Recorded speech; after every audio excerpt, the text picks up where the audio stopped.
এই মেয়েটির কার্ডে পুরো $1 বিলিয়ন ছিল, তবুও সে কখনো তা খরচ করতো না এবং একটি পুরনো ভাঙাচোরা ট্রাইসাইকেলে চড়ে সে প্রতিদিন কলেজে যেত। কারণ তার 3জন একেবারে অদ্ভুত স্বভাবের পরিবারের সদস্য ছিল। তার মা ছিলেন গানের এবং সিনেমার এক সুপারস্টার, তার বাবা দেশের সবচেয়ে ধনী মানুষ, আর তার ছোট ভাই ছিল চলচ্চিত্র জগতের সবচেয়ে বড় তারকা। যখন পরিবারের লোকজন জানতে পারলো যে মেয়েটির কলেজের শেষ বছর চলছে, তখন তার বাবা বলল, আমার মেয়ের শেষ সেমিস্টার, তার সঙ্গে কি তার বাবা যাবে না? মা সঙ্গে সঙ্গে বললেন, আমি তো কলেজের সবচেয়ে সুন্দরী মা হয়ে যাব।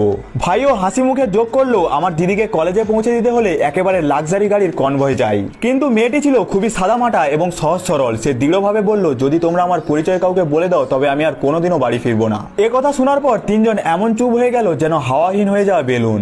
মেয়েটি তার সেই পুরনো ট্রাইসাইকেলেই কলেজে এলো, কিন্তু সেইখানে দুজন ছাত্রী তাকে দেখে মজা করতে লাগলো। তারা বলল, এই যে সাপের মতো দেখতে ব্যাগ নিয়ে ভাঙা ট্রাইসাইকেলে চড়ে কলেজে আসছে, পুরো গাইয়া লাগছে। কিন্তু মেয়েটি তাদের কথায় বিন্দুমাত্র গুরুত্ব দিল না। ঠিক তখনই এক ধনী মেয়ে বিলাসবহুল গাড়ি থেকে নেমে এলো। কলেজের সবাই তার প্রশংসায় মুখর হয়ে উঠল। একজন বলল, একটু কম দেখাও না, প্রতিবারই তোমার দাপট থাকে।